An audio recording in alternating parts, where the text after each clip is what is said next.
प्रियात्मन सप्रेम जय जीव। आदि मुनीश्वर योगेश्वर परम पूज्य सत्य सम्राट सदगुरुदेव सिमनी जी का वचनामृत से एक बूंद। आत्मा तो सचमुच अमर है, इसे बहुत से लोग मानते हैं, पर जो अविनाशी और अमर है वह सर्वशक्तिमान भी अवश्य होगा।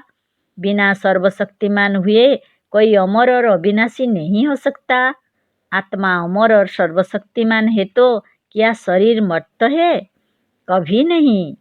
सर्वशक्तिमान आत्मा के होते हुए कोई उसके शरीर को मारने में समर्थ नहीं हो सकता। जिस शरीर के रोम रोम और अंग अंग में अविनाशी और अमर आत्मा व्यापक है, वह शरीर नाशवान कैसे है? आत्मा शरीर में व्यापक है। आत्मा जितने में व्यापक है वही उसका शरीर है।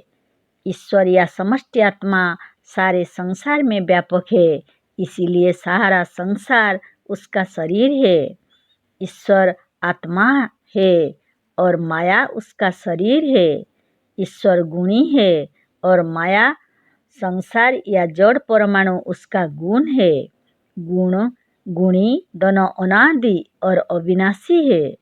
क्या ईश्वर बिना माया के रह सकता है? बिना माया के ईश्वर को कौन जान सकता है? बिना गुण के गुणी को कौन पहचानेगा? कौन कह सकता है कि एक समय ऐसा था जब ईश्वर के साथ माया अथवा संसार नहीं था और उसे कोई जानता ना था? इसी तरह शरीर के बाद आत्मा रहती है, इसको सचमुच कौन कह सकता है?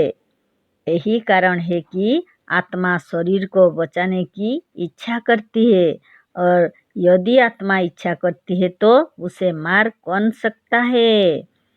आत्मा सर्वशक्तिमान है, पर उसे उसी का विपरीत विश्वास और अपने बोल का अज्ञान ही धोखा देता है।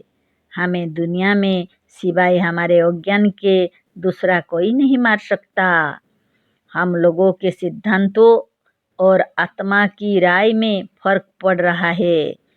तर्क वितर्क द्वारा बुद्धि कहती है कि हमें मरना जरूरी है, पर आत्मा इसे स्वीकार नहीं करती। मृत्यु की शक्ति बार बार तर्क वितर्क करने से तथा बार बार सबके मुख से मृत्यु का अजय बोल सुनने से मृत्यु पर हमारा विश्वास हो जाता है, और इस तौर पर हमारा ही विश्वास हमारी आत्मा को दुर्बल बना देता है। जय जीव।